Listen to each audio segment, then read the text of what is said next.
সাবেক স্বরাষ্ট্রমন্ত্রী আসাদুজ্জামান খান কামাল আর নেই। সামাজিক যোগাযোগ মাধ্যমে ছড়িয়ে পড়া এক পোস্টে এমন দাবি করা হয়। জানা যায়, গত ২১ মে ভারতের বেঙ্গালুরুতে অবস্থিত দেবী শেঠি হাসপাতালে তিনি মারা গিয়েছেন। পোস্টটিতে আরও দাবি করা হয়, হার্টের জটিলতা নিয়ে তিনি এই হাসপাতালে ৫ দিন আগে ভর্তি হয়েছিলেন।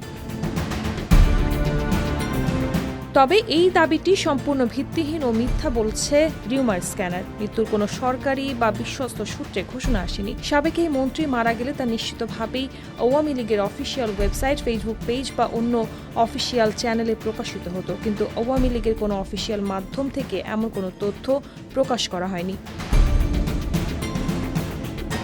দেবী শেঠি নারায়ণা হাসপাতালে তার ভর্তি বা মৃত্যুর কোনো বিষয়ে কোনো সংবাদ মাধ্যম বা নির্ভরযোগ্য সূত্রেও তথ্য পাওয়া যায়নি। আওয়ামী লীগ ২৪ মে একটি ঘোষণায় জানায়, দলের কোনো বক্তব্য, বিবৃতি বা কর্মসূচি শুধু অফিসিয়াল মাধ্যমে প্রচারিত হবে এবং সেগুলোই গ্রহণযোগ্য।